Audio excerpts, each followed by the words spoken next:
Welcome everybody to another edition of the Wild Man Revolution. I am your host, Steve McNamara. I have an amazing guest today. I'll get to that soon.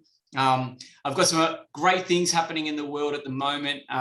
Check out all my socials, the links below. I've got something that I've just started up, which is a bit of a gift to the world, called Breathwork by Donation. Send me your love, send me your energy, send me some cash, send me some Bitcoin if you're crazy enough to let go of it. That's happening every Saturday morning fortnight, Australian Eastern Daylight Time. Also, you can catch me on Twitter, Instagram, and Facebook. That's where I do a lot of my work.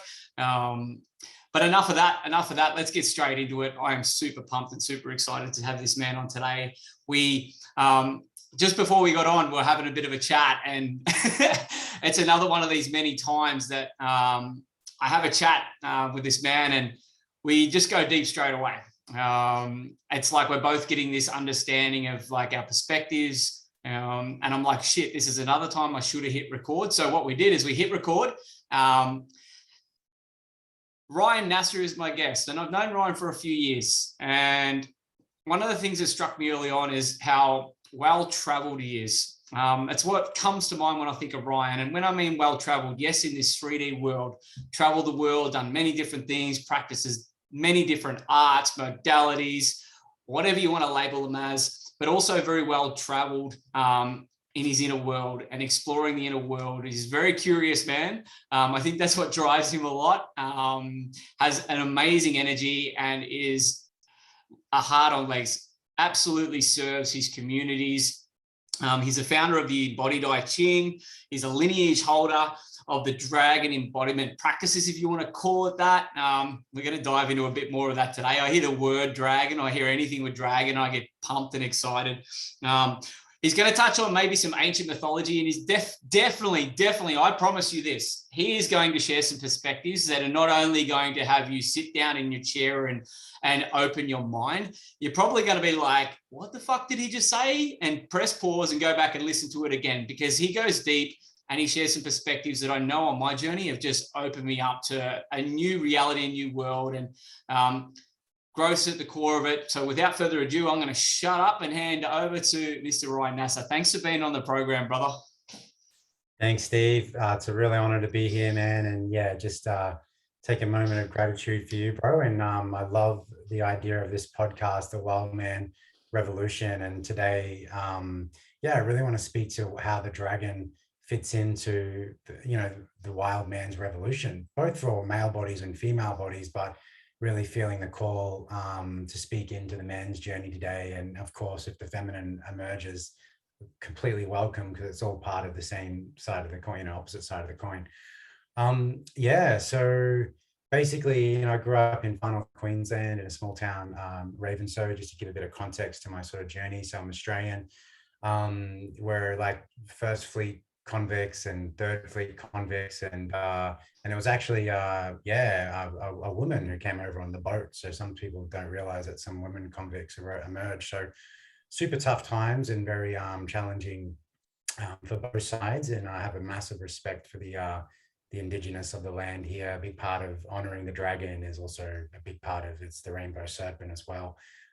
So I have a massive love and respect for the land, and a big part of the dragon wisdom is reintegrating that wisdom of the land into modern civilization and society, which we'll sort of touch on how to bring that through, because it's not excluding what's already there. It's actually bringing in what's missing to create the balance. And usually what I feel we've been feeling in the last 18 months is that it's not so much that we feel like there's tyranny in the world, it's just that the world is imbalanced, and most people are actually screaming for the balance and feeling like this extreme is just too much. And so the whole idea of the dragon energy at its core is to actually root the soul more deeply in the body. It's the fierce protector of the soul. So I like what you said there. People are craving the balance, so to say. And I mentioned to you just before the call why I even started the Wild Man Revolution, what it was, what I was seeing manifest around. So all these people go, where are all the men?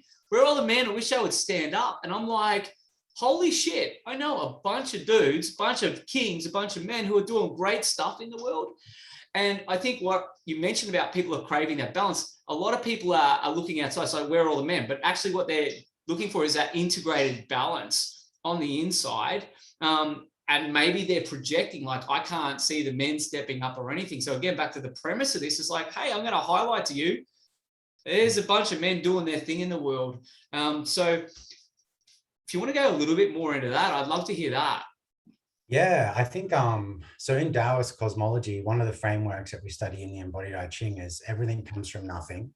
The first thing that emerges is yin, which is the feminine principle, and then it gives birth to yang.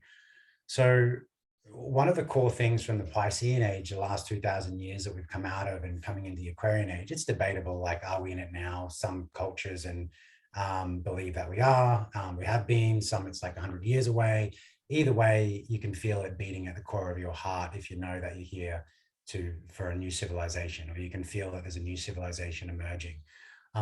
So basically at the core, the soul is both, masculine and feminine. So we've had past lives as a woman, past lives as a man. And so really it's about the deeper integration. At the center of the soul is really love and freedom. And basically, so how that merges through our physical body is when we're looking at, like, hey, where are all the men? Well, the women have emerged and risen lately. And a big part of it is, like, also where is their own masculine, and also for the men, where is their own feminine, and not looking at it from a biological standpoint, but from the qualities that help us integrate the fullness of who we actually are. So I think, it's funny because once we always do this, whenever we integrate something inside of our heart or soul, we notice it everywhere, and I think that's the big healing that has to happen for men and women, is the reuniting of both of those energies inside of their body, and to actually come to a deeper level of love from what emerges from that space of healing. And so then we can actually find out how to relate better, because I really feel like we've evolved massively in our consciousness. If you look at cosmology in the last 20 years, discovering of the black hole, discovering of all these different galaxies, esoterically, we've always been guided by the sun being the main principle, through, it's either been the sun or the moon or the earth or different planetary systems. So that's influenced our consciousness right throughout. Pretty much every civilization has their own myths or stories of that. And all of a sudden now we've just expanded massively. So it's like, we are one with the universe. So once we connect with that, it reflects back on the way, and we're having a lot of trouble updating this hardware or software if we don't have our cultural roots and our ability to let go of any of the dogmas that tie us into old mythologies that aren't really old stories, that aren't really empowering for, this particular modern time. So, it's already starting to get pretty deep without even trying. I pre-warned all you guys tuning in that this could go deep fast. And this is what a lot of our conversations sort of lead to. And it's just something that we might be talking about. And what I love about Rhyn, again, is his ability to go deep and really give clarity and communication of different perspectives, his understandings without being attached to the understanding as if it's it. And I appreciate that about you, man. It's like, because you are so committed to growth, I feel when you're like, yeah, I'm diving into this and I'm like excited, I'm curious about this and I found this and I've expressed this, and then all of a sudden it's like, wait a second, I've just expanded more and I've opened up, and this is the pathway I've opened up. I'd love you to go into a little bit. You do a lot of great work around embodiment, and we'll get to going deep and everything like that. Like I mentioned earlier, like you're founder of the IChing embodiment practice, but you do practice a lot of modalities.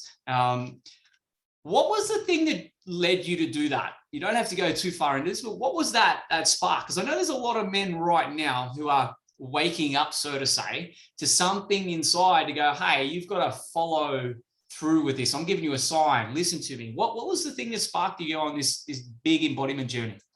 Yeah, I was fortunate enough to meet a kung fu master when I was 21 of Cheng style Taiji from a really ancient and pure sort of lineage. So I started training with them, and then basically exercises to open up the meridian channels of the body. So you got 365 pressure points in the body, 365 days of the year, kind of a good way to remember it. Then you got 12 months of the year, and you got 12 main yin and yang meridian channels. And so those are just energy pathways that link the organs and the chakra systems and the glands. And So once you start opening them, it starts to link everything inside. And so that basically opens your chi, and the Jing is the physical body or the DNA or what we get from mum and dad. And then when you open your chi, it starts to create Shen, which is consciousness beyond the constructs of our mind. So that's when you start to expand to everything, to soul, to body, to land, to like everything is alive and everything's a vibration, everything's a frequency.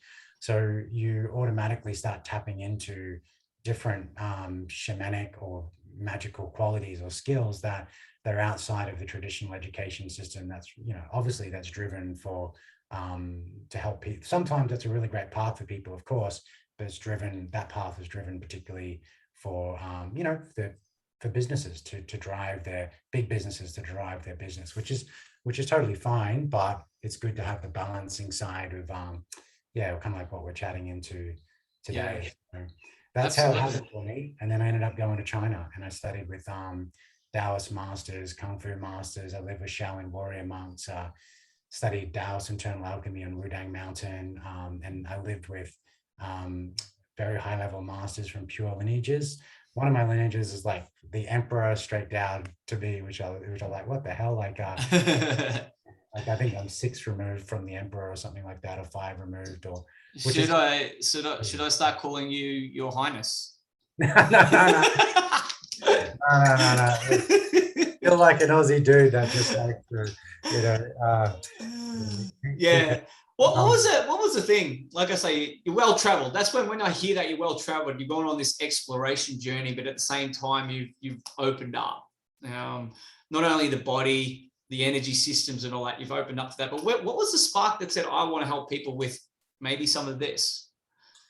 Yeah, I think when I got back from China, I think it was like 2011 or something like that, and I was just beaming, full of energy, and felt strong, and felt that, and it was like the world was completely magical. It was a reflection of all the work, and I was like, man, people need to share this. It's still stuck in their emotional body, stuck in their mind, and usually that's not even a conscious process.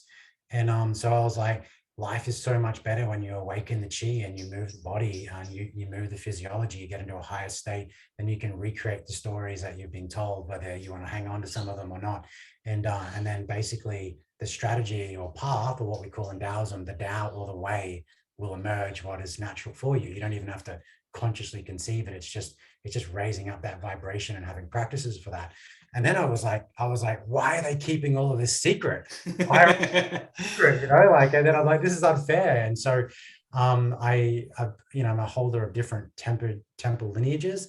And so I just really wanted to break them down. And so I started to create 20-minute or 30-minute daily routines or practices that would basically help people live a more practical life. Like it would improve their life. So people making more sales or finding the love of their life, or like I always tell people, it's like once you turn the energy system on, you don't know what you're going to get, but it's going to be something positive, because your energy is linked into your soul and your physical body. It's more true than even your logic or your conceptual reasonings of the world, is the frequency of your life force. So once that comes online, you're going to magnetize a better life that's more in line with your being. And so you just don't know what you're going to get unless you're particularly focused on a certain area. But even then, the universe will always deliver you what you truly desire once you flick the switch on and you turn that energy on. So yeah, I started teaching that at men's workshops originally, and I was a men's coach. We had 120 men, and I was basically teaching them about lifestyle and life force. Like it was like, if you just get how your lifestyle and you start dialing that's aligned with your values, and you start bringing up your life force, your life will unfold. And there was personal development and other mindsets in it, but that were the two core, because I was like traveling the world. And because my mentor said, dude, you've got this amazing life, like, can you teach it? And then I just dropped into channel, and then like a model came through, and I started sharing that with embodiment lifestyle practices. And that's like deepened over the journey. Like right now I'm more into some of the deeper initiations, both the Blue Dragon initiation, the Red Dragon initiation, because rather than like topping people up and giving them a water in the desert and going, oh my God, that feels so good, thank you so much, I want people to find their internal spring and actually resonate at a higher frequency. So it was like I served a lot of people in the initial state awakening, but then I realized that I want to focus on people who want to go even deeper, because there's so much more available via the law of resonance. Like when we activate the law of resonance, basically life becomes very musical and very alive, and also completely vulnerable. But most people's like brain, heart, gut, and the root center are fragmented and disconnected. And so if someone is more connected to their root, they'll feel everything more in an embodied way. If someone's more connected to their gut, they'll get like a gut reaction and go, oh yeah, I'm not sure about that. And then of course the gut is connected to large intestine, also up to the lung, the emotional body, the heart. So then they might be filtering their gut instinct with like emotions and stuff, so that's another conversation. Then you've got the heart, which is the regulator of the heart, and that's where we feel heart consciousness, and we feel like, oh wow, this is my heart says this is where I'm called to go. And then you've got the third eye, which is can be split up in two categories: the concrete mind, so logic. So someone might look at it really in a logic, or some people might look at it as a higher illumined like frequency. So, but if these aspects are cut off or fragmented, someone can be giving a transmission, even in this talk, and they might be firing in their mind. Someone might be firing in their body, going, oh yeah, I feel this. Someone might be resonating in their heart. And so we want to be able to link these up, and that's what the dragon does. That's what the whole purpose is. The dragon is the symbol of the body, the symbol of the spine. And a key thing to understand is that the dragon is the royal protector for your soul. So the personality seeks to merge up to the crown, personal development, let's improve our life, let's get up to as high as we can. But the soul wants to descend and anchor in the base. But the lower three chakras, we have a lot of density to move through. So myths of like slaying the dragon were basically set up to disempower society, because once your soul anchors deeply in the root, and the soul is love and freedom and group consciousness and humanitarian focus, once it links to the root chakra, which is a symbol of the earth, you don't want to even go to war. You know, you're happy to make money and you're happy to trade, you're happy to work out peaceful resolution and how can we come to a better solution. But if the dragon is slayed at the base, the soul cannot land. So you're always chasing up and above. Yeah. And ascension is an important part of the journey, but actually allowing the soul to root at the base is one of the fundamental esoteric qualities, especially coming into the next 2,000 years, that's needed. And one of the reasons for that, Steve, I'm so passionate about the mysteries of the dragon, is because we've got to a stage now where we've destroyed so much of the world, and I also feel everything's divinely led. So I'm not like going to get into a victim consciousness about it. I'll think yin and yang creates polarity for us to get better, essentially. And there's positive cycles of that. There's obviously destructive cycles of that. But the population is getting so large now. And because people aren't able to land in their body, they're afraid of their sex, they're afraid of their self-worth. So capitalism, which has run rampant probably in the last couple hundred years, or 50 years, 60 years, depends how you want to look at it, we've destroyed so much of the planet and it's never enough. And so there's nothing wrong with capitalism. It's just that the shadow side of it is linked to three core qualities. One is fear, one is survival, and one is greed. And greed meaning trade and exchange, the insatiable, I can never get enough, I need to do more, I need to get more, I need to get work, I need to do that. They're disconnected from their body, they're afraid to land in their body.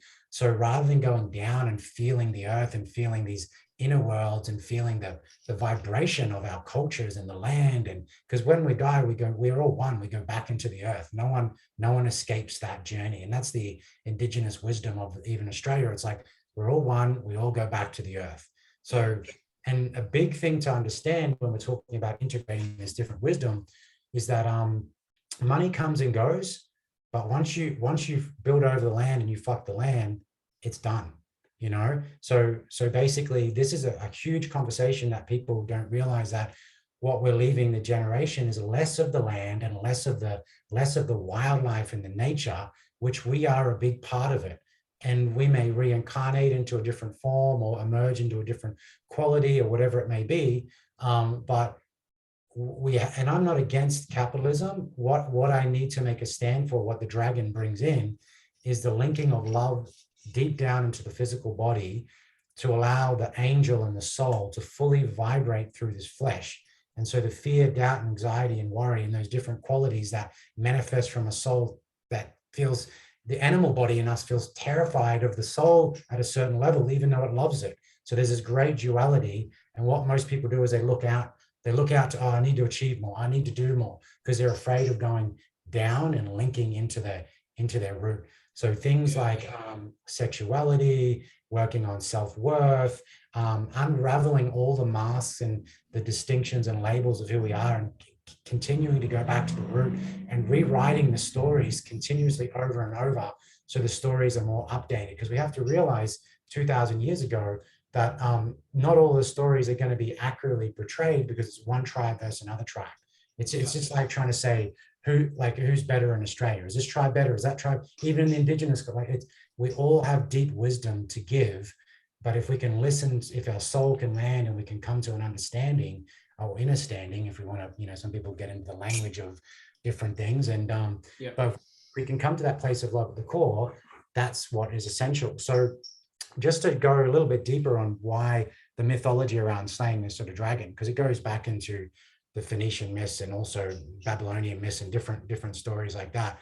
But one of the cultures that I'm from is Phoenician lineage. Both my mum and my dad have that blood. Although mum's, like I said, she's convict and like an Aussie, English, Irish background, and a little bit of Maltese or something like that. Basically, this culture spread a lot of the wine, and right throughout Greece and Europe. They actually took the first people to take the Egyptian hieroglyphs and actually transmitted in a 22 alphabet, and that was in Bibulus and basic, or Jibail, they say in Arabic, and then they actually transmitted that to the Greeks. And so they had a Phoenician, they had like it was both 22 letters, but they had two ways of looking at the letters. They had an esoteric secret way that was linked to the planets and linked to, so that way the vibration was alive. Because the trouble with when you look at the Egyptian hieroglyphs, you could read it one way, I could read it another way. It's both right, because it's the occult mind, it's the living frequency of how we're depicting it, perceiving it. Yeah, see, there was a deeper education on how to read that, but then still, even then, so what the Phoenicians did, because they were traders of wine and culture, and they used to integrate with all the other cultures in the Mediterranean, is they took they needed an alphabet so they could actually communicate more clearly. So if we were going to meet at, say, Western time, 3 o'clock or whatever, it was at 3 o'clock, and there was no misinterpretation of that. But then there was a common language that they gave to the people, and 300 years later, that went down to the Hebrews, and that started to form some of their version of the tree of life and that. So the original esoteric magic has been kept into this culture, but a lot of that is lost, which some of the root of astrology is then watered down from its original roots. So that's and basically astrology has always been a way of mapping our soul and mapping our destiny, and a way for us to relate more deeply. So anyway, it sort of happened in the Punic Wars when Rome defeated the Carthaginians, which is an offset of a Phoenician culture. The Phoenicians had a deep respect for two mythical creatures, both the dragon, which not many people know of, but also the phoenix. So the Greeks spoke of they call them the Phoeniki in Greek, which means like the purple people. But because they were traders, and they'd done all their writing on a special, like a leather, all of their writings have been lost. And when they were, a lot of cultures had a lot of jealousy, a lot of tall poppy towards them. So when you read a lot of their myths, they're not always the most sort of positive, or they're read esoterically. So when you read it, the meaning is misconstrued, because when we read it in modern day language, and we're not, because remember, it was an occult language, so you have to read deeper. So one of the aspects is they talk about they're taking their children to the fire or the water. So, water can also be a symbol of the baptism if we want to go into one level of it.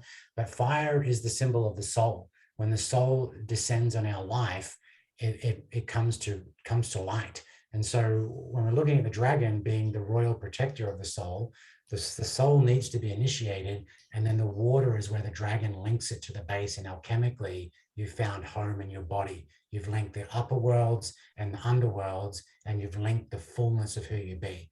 Now, some of the roots around slaying the dragon was to slay the dragon culture of these traders who were, it was like a misunderstood, because all of a sudden they're trading wine, they're trading different things around different cultures.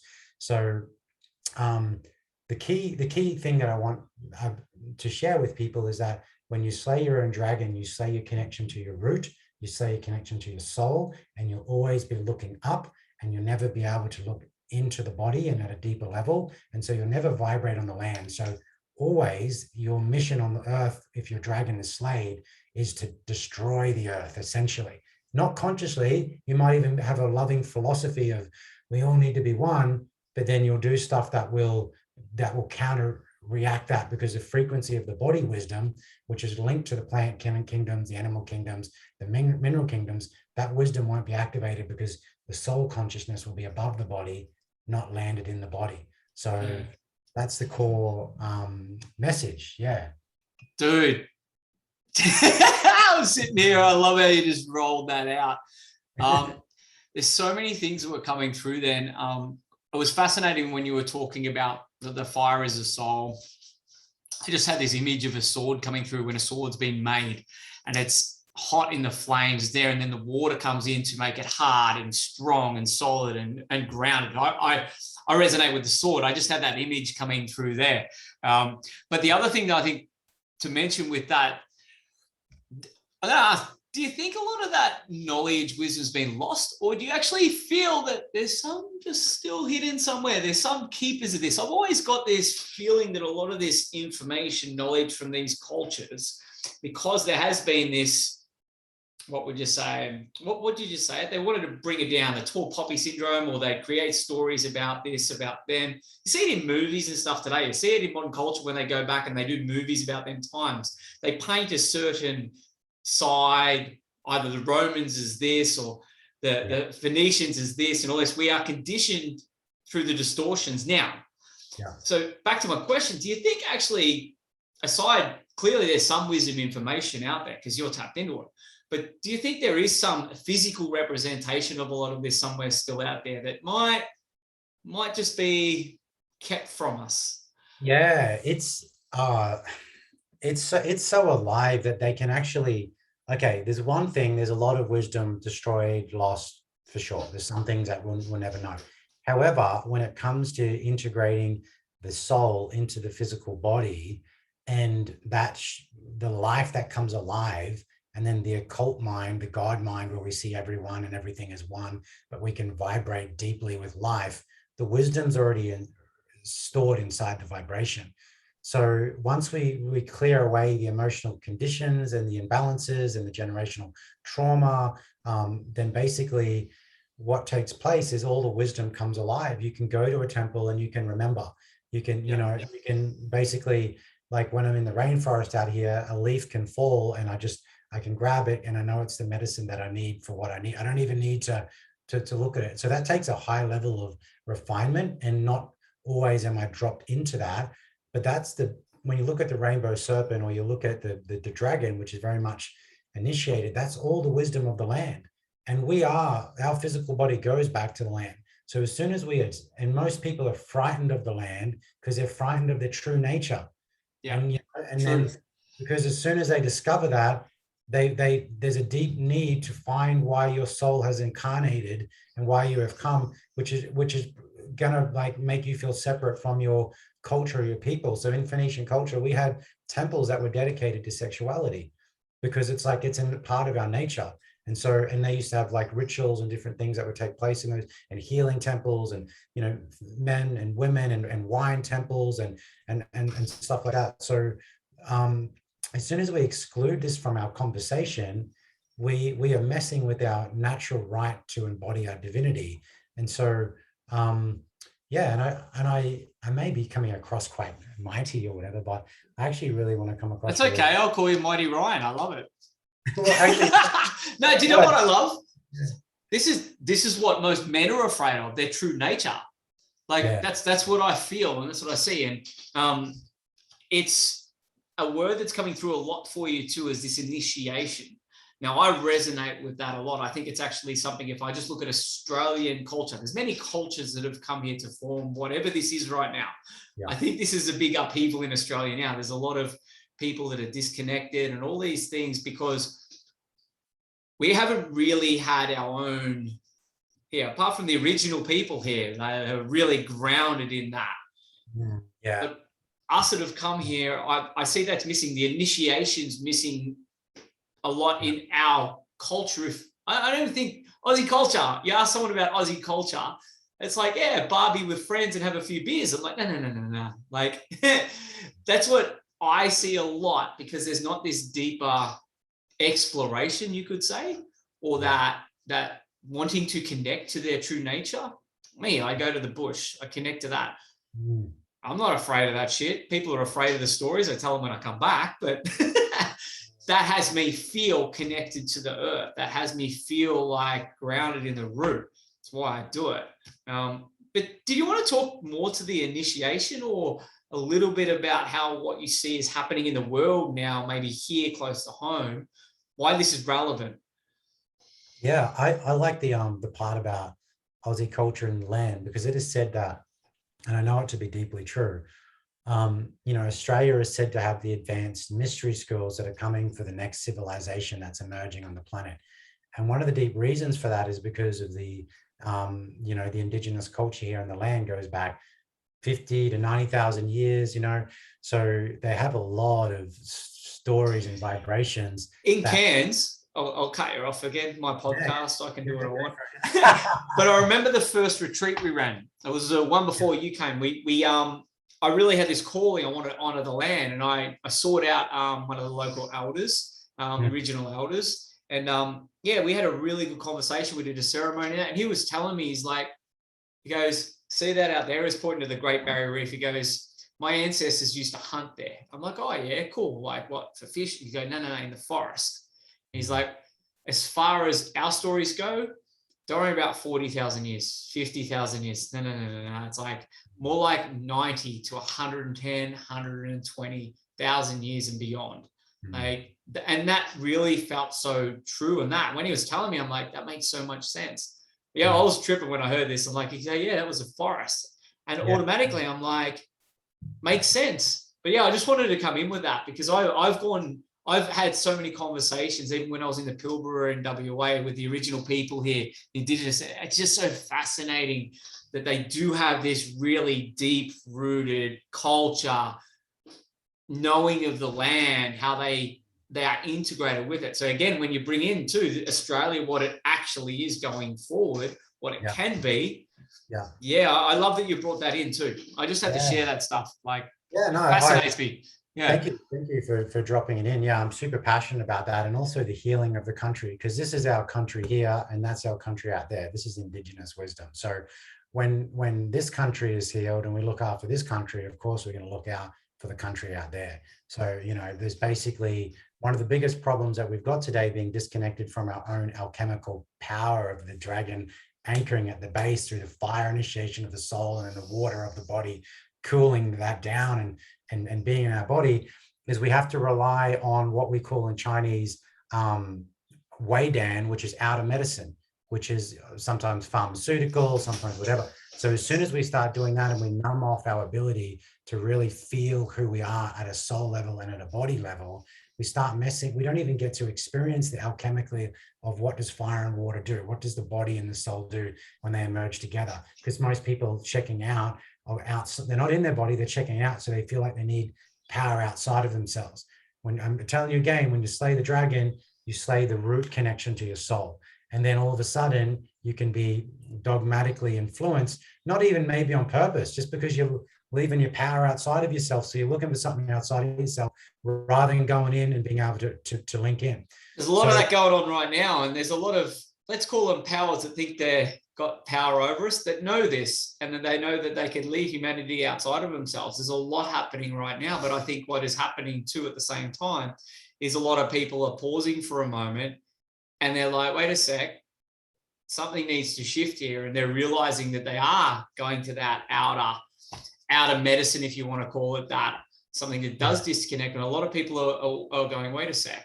That's why I'm celebrating what's going on in the world to a point, because it's actually leading a lot more people down this path. Yeah. So you know what? There's no evil in the world. There's just ignorance. Just I like that. Yeah, literally. And so most people get caught up on the evil, and they get disconnected, and then they fight they polarize, and then they create that, you know what I mean? And there's actually a purpose for that as well. Divinely, if you look at it more from a galactic sense, like that's all part of the game. But however, all extremism leads to chaos if it's not balanced at the center of its core. So what we have to realize is, when there's no evil and there's just ignorance, how do we rewrite stories? How do we integrate people together? Because if we keep dividing and conquering ourselves, you know, then because all of a sudden, because we have a narrative and we have a perspective, or we have a linear us versus them mentality, we go to our head and our emotional body is rampant, which is a part of the soul coming into initiation anyway. But if we can go straight to the core of the soul and remember that we are all one, and that, you know, and stop thinking about concepts of evil. It's just like a different point, because evil is what we say when we don't understand something and we just don't like it. And we're ultimately not respecting the choice of another person or the divinity of that action, or not trusting that nature will, by virtue, rebalance itself. What's evil spelled backwards? Let me know. Live. Yeah. So there we go. Yeah. And so this is like basically one of the core things. This is gonna go. One of the core immaturity aspects of the world right now is this battle between, you know, Satan and Christianity, which is such the most craziest thing. We're in a physical body. This is an animal. You'd have to be an idiot not to acknowledge the own wisdom of this body. It's such a privilege to incarnate as a human, because we are linked with the plant kingdoms, the mineral kingdoms, and the animal kingdom. So the animal is the root chakra, the plant kingdom is the sacral, the mineral kingdom is the solar plexus, you know, and these can be linked to economy and stuff. And as a human, we're in the center of our heart. We're inside of this animal. On a very simple level, look at the beast as like you could say Satan is about the beast, and then Christianity is about the spirit. We are a spirit and an animal. Like stop separating the story. Stop. Like, it's a limited perspective. If you want to purely embody one side, great, but don't make the other side wrong. You know what I mean? Because as soon as, and if you make this animal body that we're wrong, then why are you here even on earth? You know, it's like, so basically because there's a fear of you embodying your sensuality, your sexuality, and your relationship to the land. There's a deep anxiety. And then there's also, because of that, there's a need to achieve something. So you feel like your personality can be enough in the world, and you can stand on a fragile sense of self, versus a deeper love that can look 7 generations back, 7 generations forward, and can actually unhook from everyone trying to follow each other, and actually decide, what do I need to do to make a stand for my soul? Because unless that dragon links to the soul, and now you don't even have to call it dragon, but unless you can call it your physical body, whatever, but unless that links to your soul and anchors there, you never really truly know. You'll never be able to vibrate that angel, those upper realms, heaven in earth, right here inside his flesh, out into the world. And that's your level of love.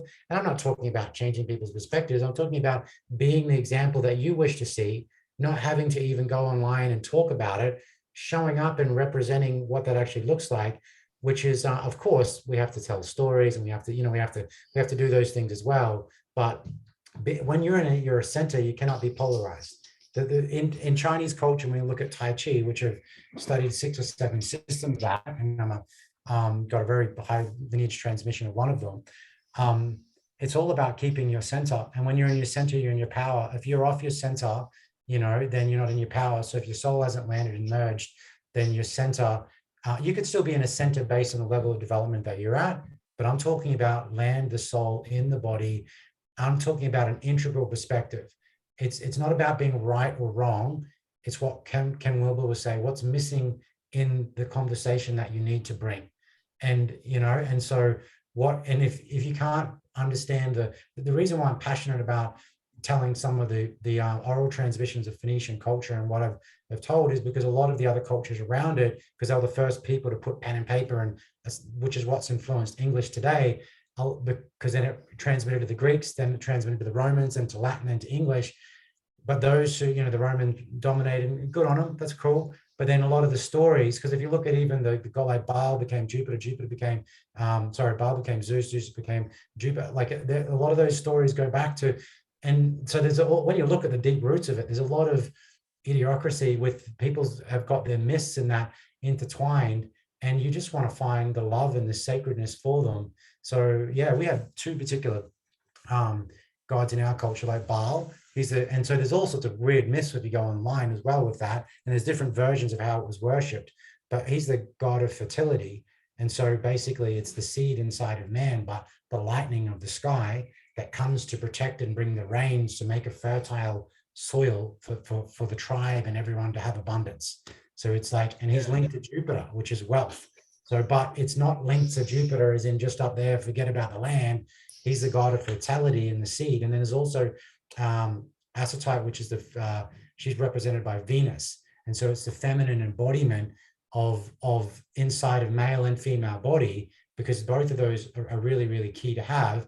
And so back then there's a bit of jealousy because they had like masculine gods and feminine goddesses. And so there was other kingdoms that were just very dominant with the male god. And it was like, again, so stripping the dragon can be a symbol of like in Chinese culture, yin is the physicality, yang is the spirit. As man, we are Taiji integrated.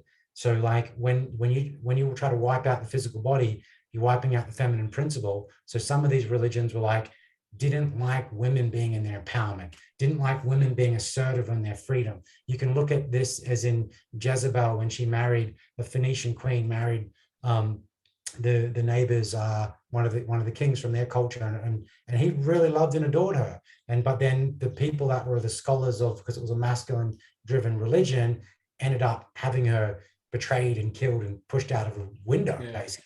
And by the way, like, I have deep love for all cultures. This isn't the cultural narrative, it's understanding the ignorance of all of the myths. How do we rewrite them into a beneficial way where we can actually remember? So I'm just sharing some of the stories, because there's like, they talk about all sorts of like child sacrifice and stuff. Some of those stories is like, they would say they would put their kids into the fire, into the water. This is the esoteric language of the soul coming into its vibration, and the water linking at its base. And of course, you can find evidence that of some child sacrifices as an example, but then there's also stories to say that those kids weren't healthy, or there was a war about to start, and so that, they had no choice, and they say they'd done it in a sacred way. So like, and for me, that's intense to feel those times and what that would have been like. But and for me, I'm telling the stories from an esoteric soul initiation perspective, because that remembering is what gives, how you're talking about, how do we remember, like, is the wisdom lost? It's not lost. It's the dimensions of integration of what it means to be a man or a woman, and to come into that love and embodiment. And so we can actually create the inner economy of how we want the world to be. If we're disconnected, we'll always be fragmented, and then the law of resonance and creation on the planet won't be as deeply as magical as it gets to be. Yeah. Do you know what I was thinking about then? Everyone goes on about the fake news. Fake news has been around for centuries.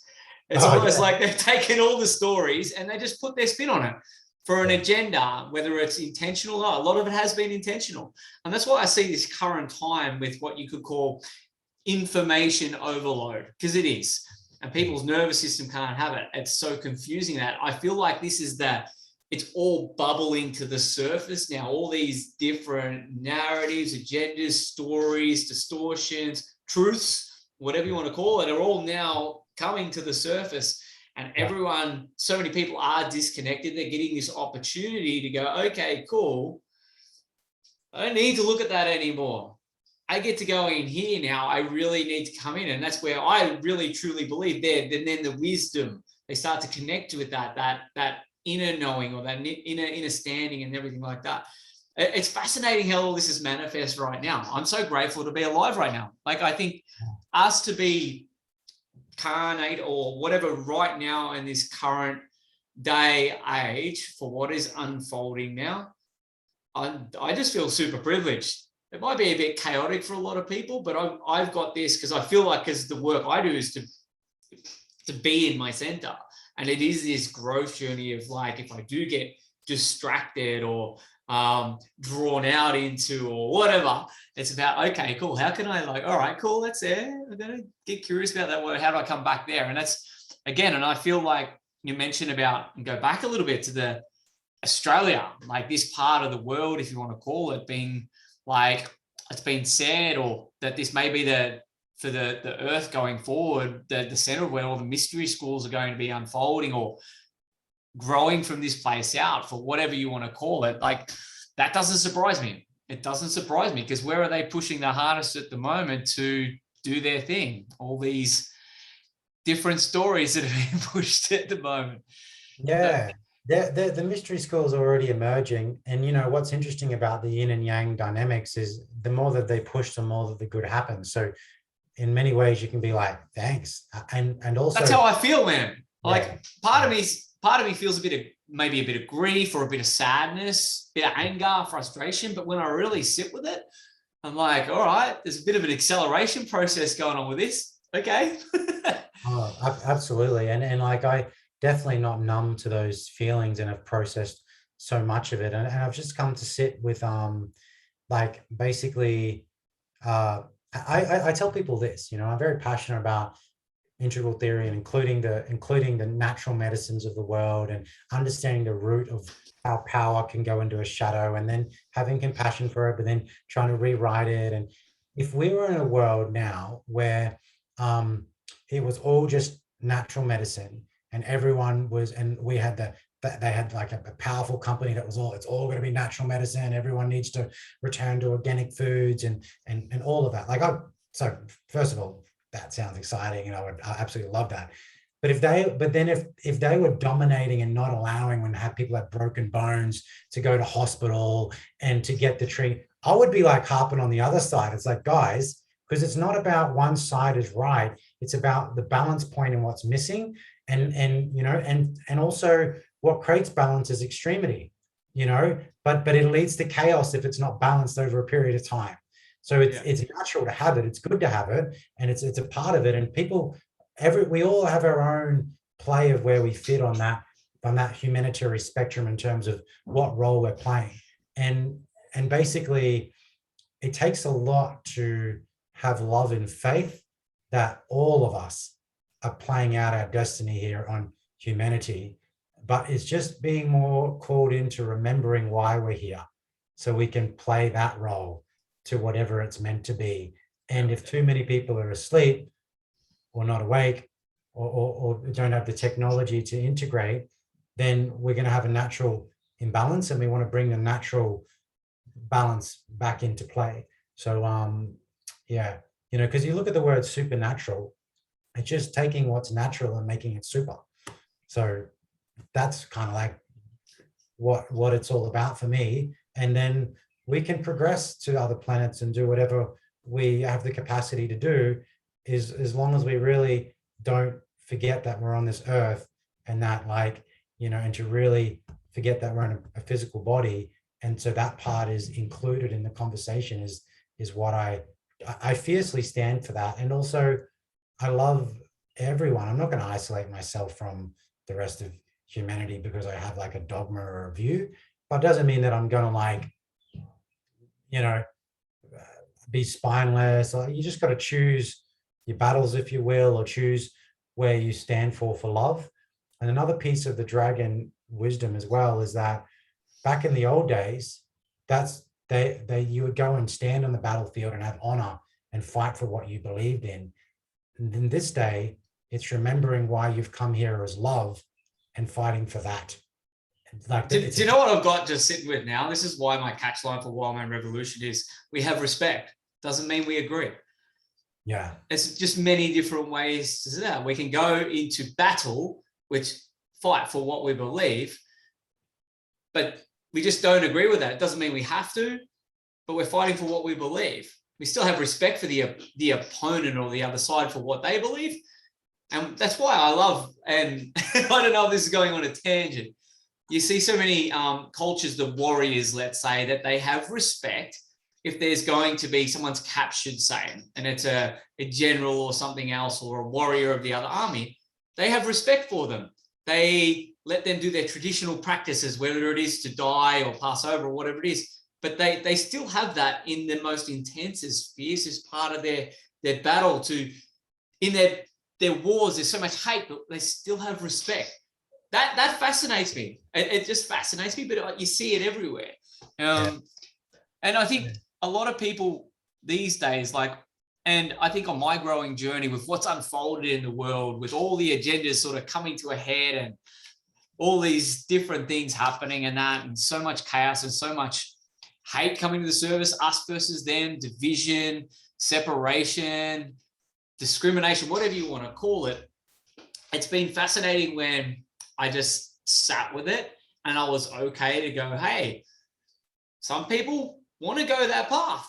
Some people want to go down that, their medical beliefs or their health beliefs, be it unhealthy or not. And as soon as I let go of that and go, cool, family, friends, whatever, life got so easy for me.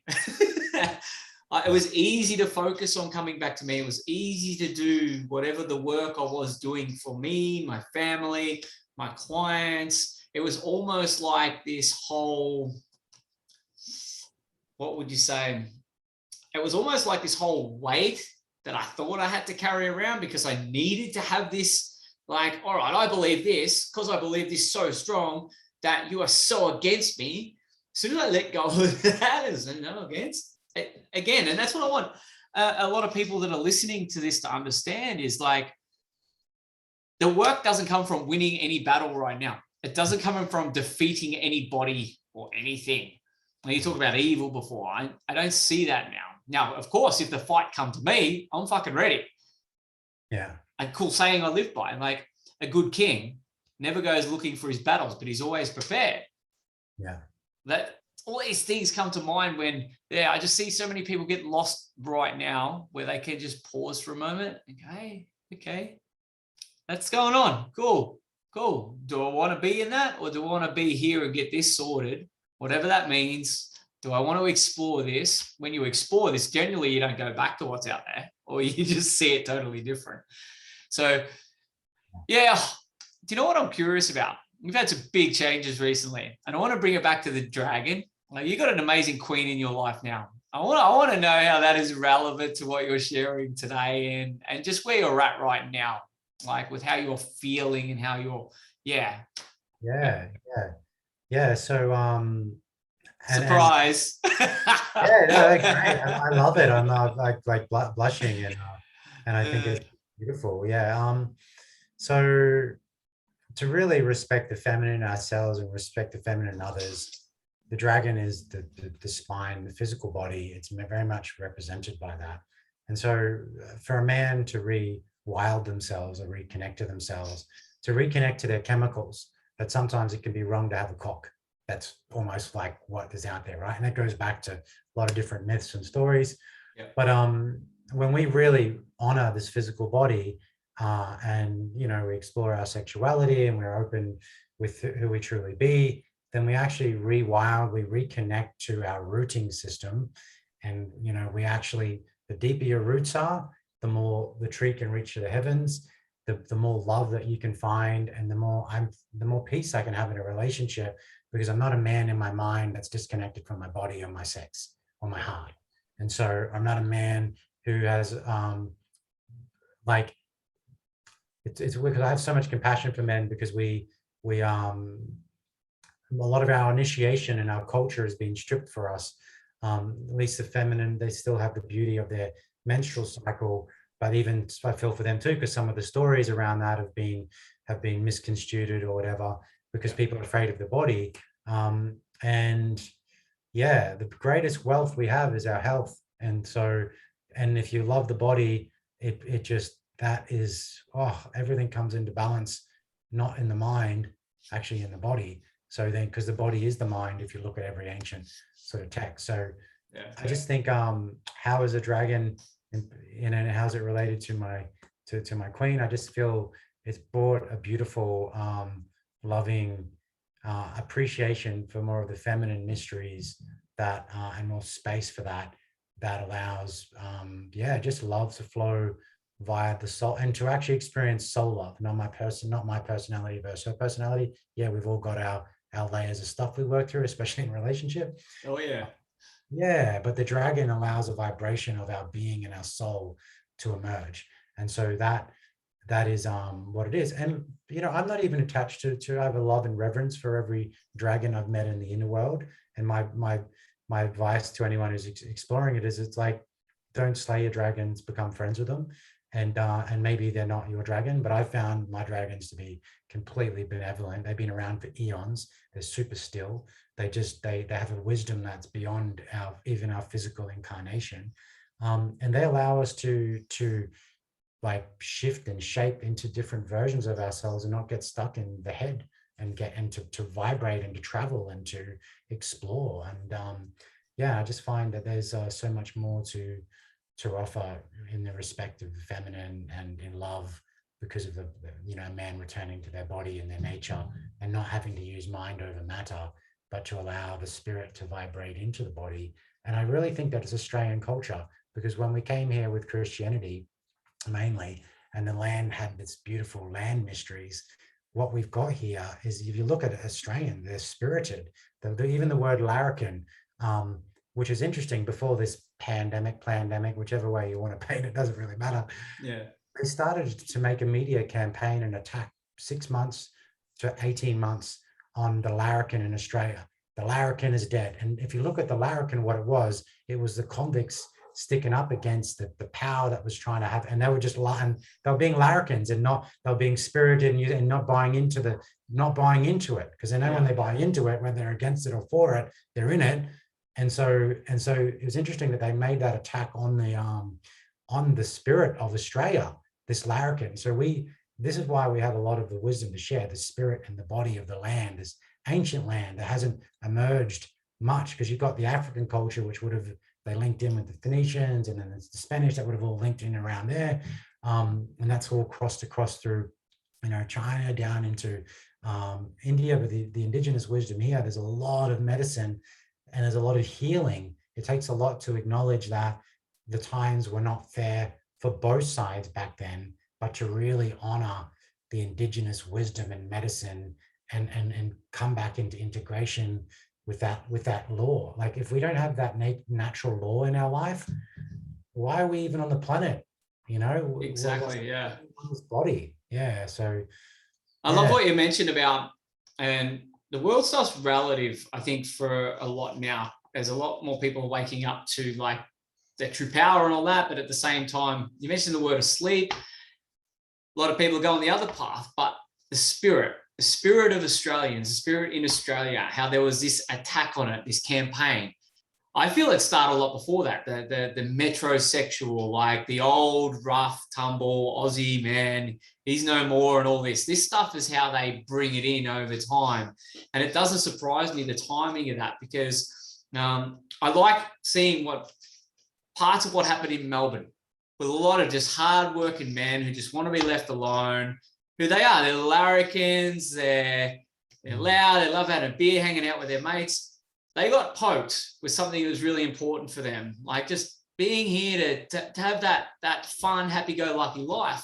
And I was like, I never support violence. Let's go there with that. And however it was portrayed on news, social media, or anything like that. But when I felt that them men in Melbourne go, fuck you. No, this isn't enough. They were expressing, whether it was messy, whether it was ungrateful, it didn't matter to me, because I feel that showed me that Aussie spirit in the man, that's there, and it's more than there. It was really ignited. And when they ended up at the shrine, I don't know if you've dived into the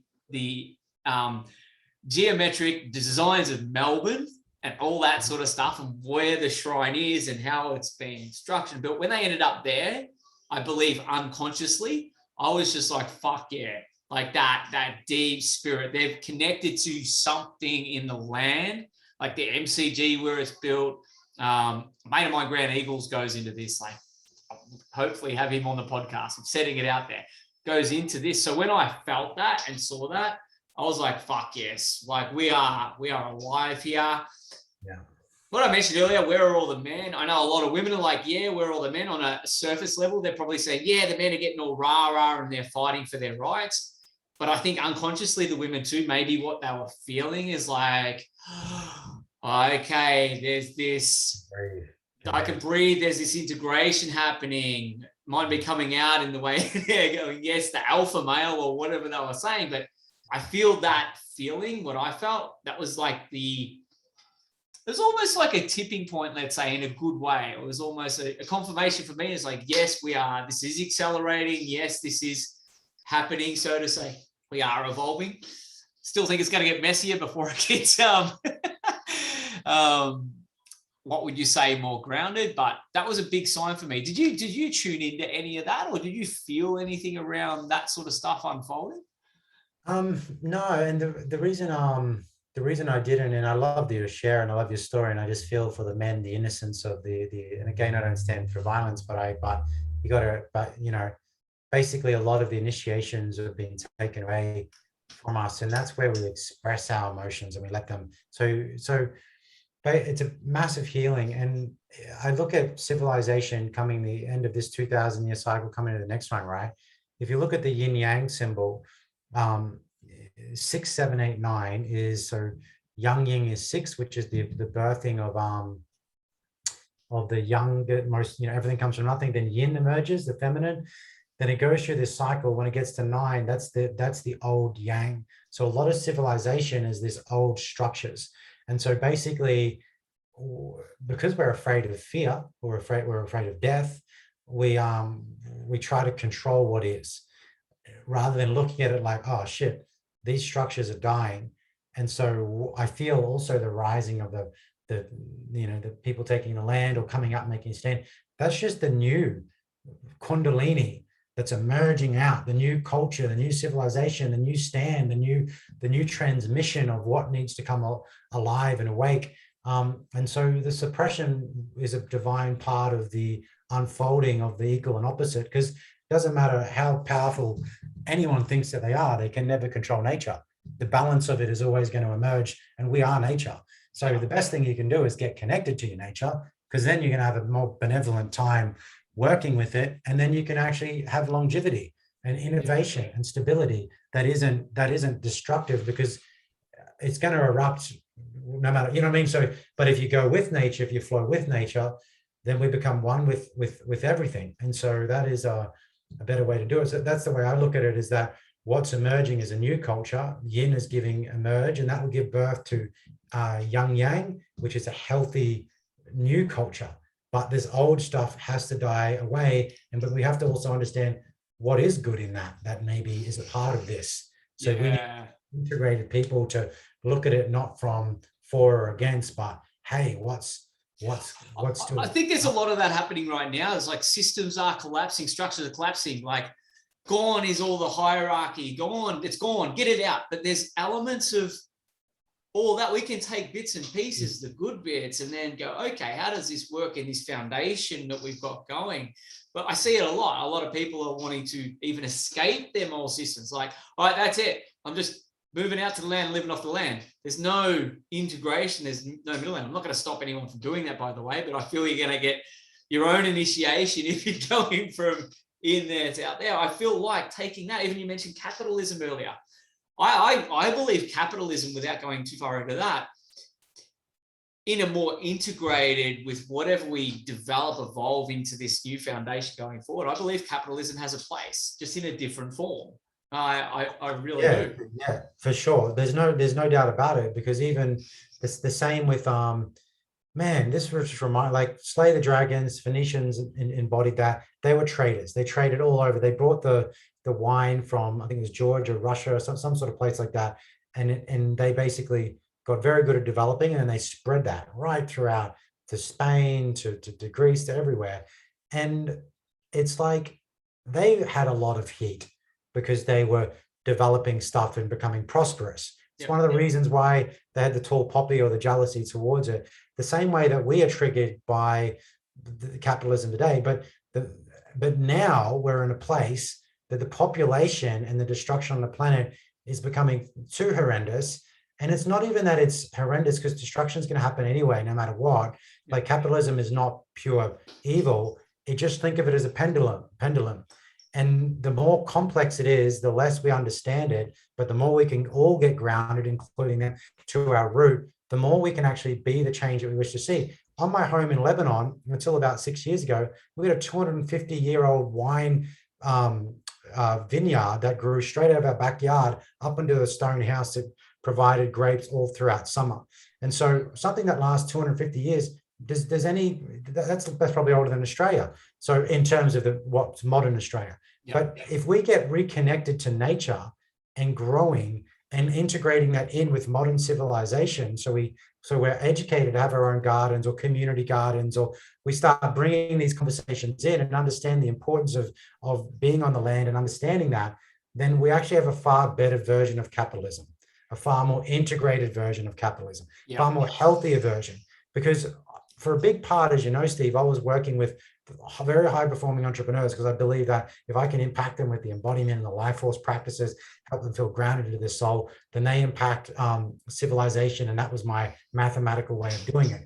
Then I realized, although I'm so grateful for entrepreneurs because they go out there and pioneer change, and if they're more rooted and anchored, it's going to be better change. At the end of the day, it comes down to consumerism.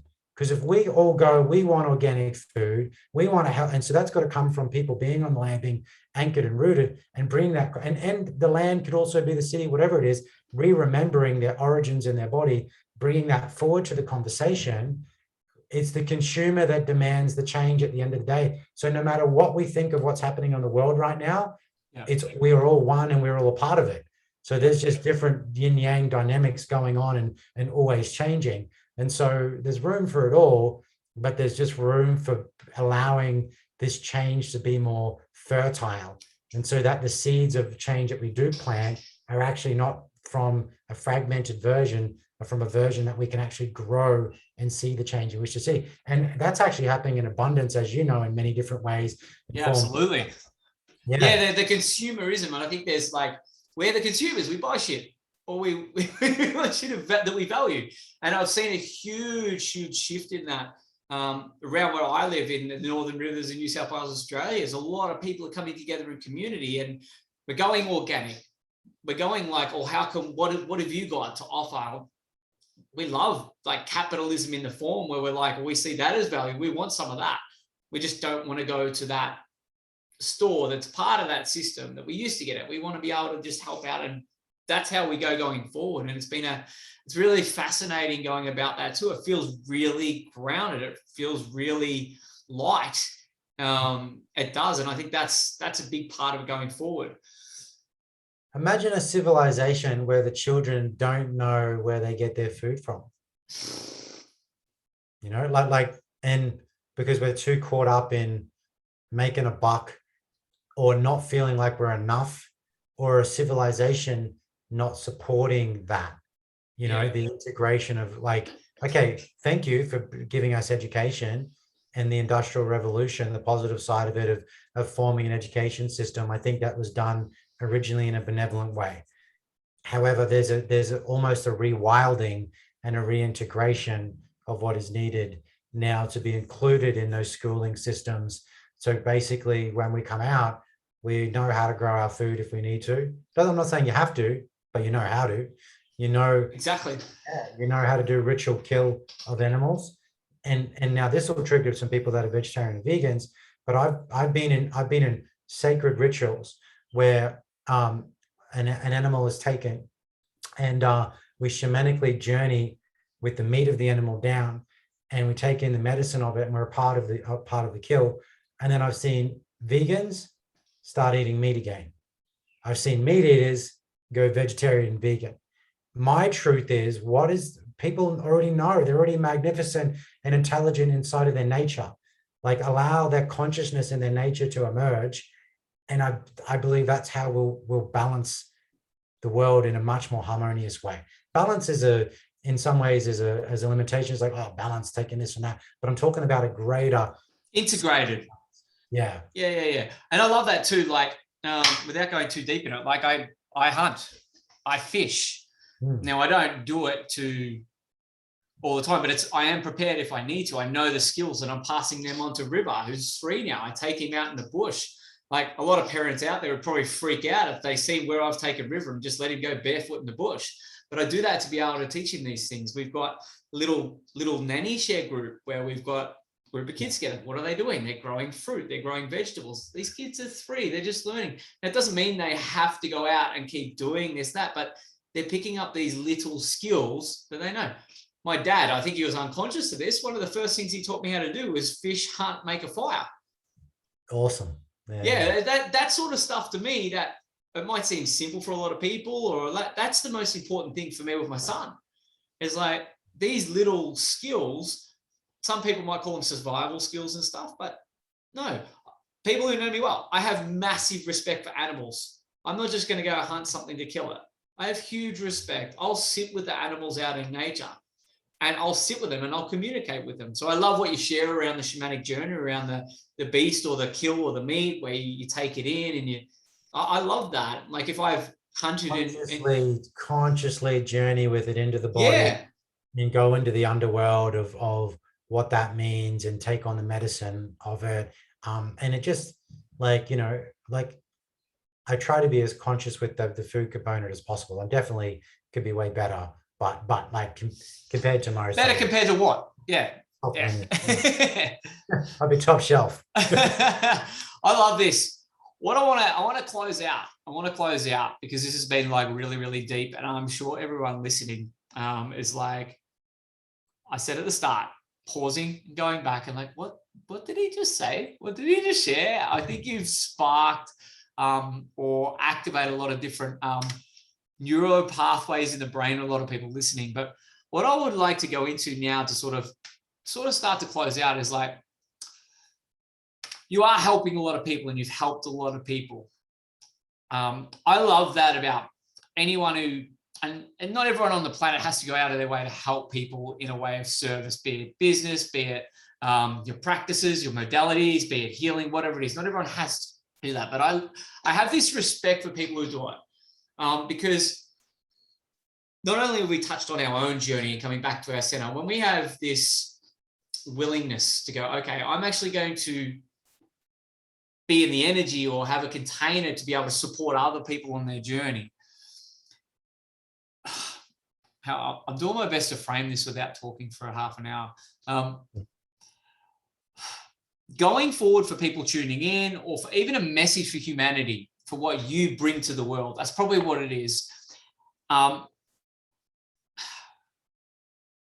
do you see yourself sitting going forward for humanity, or standing or being in this contribution sort of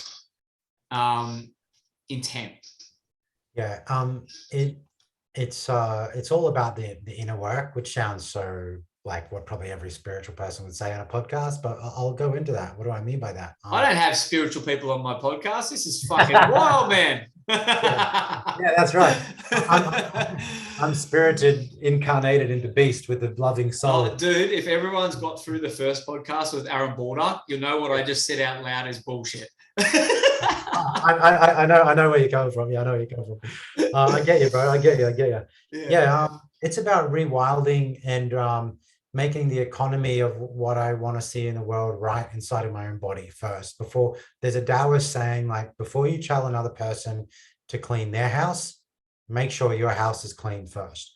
So I want continuously working on tidying this temple and this vessel and the way that my economy flows, the way that my in and out, and rewilding and reconnecting that and rewriting that and continuing my development of different skills to see what's missing in my world, to add more value, because, like, as much as we should love thy neighbor, as they say, part of that is bullshit, because if you can't fully rewild your own economy and live the way that you want to see, what value have you got for anyone else? What life force? What wisdom? What if you're fragmented and broken, you have a broken temple and a broken home. You know, what value do we have for anyone else? So for me, the first thing is to rewild and rewrite that inner economy. And one phrase that was coming up that I wanted to sort of say around like the message is how you treat the lower kingdoms is how you'll be treated by the upper kingdoms, which for most people, unless you've got a strong shamanic link and then you're linked up to the subtle worlds, once you do that, you'll realize that there's different incarnations that different beings take on the subtle worlds that we can link up to. So how you treat the land, the animals, the plants, the everything. And it's not about being, oh, I can't walk around, I can't step on things. Life and death happens all the time, but it's having a sacred connection to how we treat the land, because we're moving into a place now that I think Australia is one of the leading countries in the world that's destroying the forests and the lands for developments. And so it's like, hang on a minute, we really have to look at getting a lot more smarter and a lot more integrated and really being super innovated from the grassroots up of what needs to come, and not embodying old ideas, really backing and putting our money into the land with new ideas so we can actually lead, you know, in terms of rewilding the earth and keeping it sacred. And I'm not talking about excluding capitalism. If you're into capitalism and you don't include this piece, you need to look at, you need to really do some deep soul searching inside of your body and really land and anchor in and take that journey, because that's medicine for your children's children's children. You know, when you could think ahead of the generations ahead, where you may not even see your work fully manifest. If you can come from that place and be willing to dedicate yourself for the future generations where you may not even see your work fully manifest, that's for me is super, that's where I give my respect. That's the admiration. And so that's the work that I'm continuing to do, as well as trying to live in the modern world the best that I can. You know, like we're talking on a podcast now, and I got a little garden out there that I want to work on and make sure that my home is, you know, reflecting the values of what I teach. So yeah, the main thing is how you treat the lower kingdoms will be how you're treated by the upper kingdoms, and you will reincarnate. I don't care whether you believe it or not. You'll work that out one day, and then as you figure that out, and there's a choice in that process too. But then the better you do in this lifetime, the better your choices will be in this lifetime and next lifetime. So the choice is always yours. Awesome, mate. You covered, I was going to ask another question. I don't need to now because that was perfect. Where can everyone find you, man? Yeah, just Rhyn or Rhyn Nasser sometimes is what people call me. It's all good either way. But yeah, Rhyn Nasser, and you can just follow me on Facebook. You can look at the Embodied IChing, which is IChing, embodiediching.com. Yeah, that's basically where I'll chuck all the links and a little bit of info below, because I really actually encourage, invite, implore people to go not only check Rhyn out. His work is really changing a lot of people's lives, has for a long time, and it's always growing, evolving, and developing.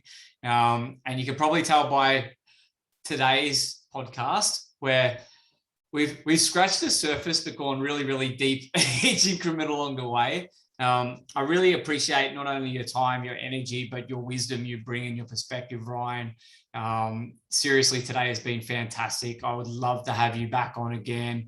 I'm sure we could probably do a dozen different things with different topics. Finally, before I let you go and I stop the record, how do you see the world 6 months from now? Oh, I know. Yeah.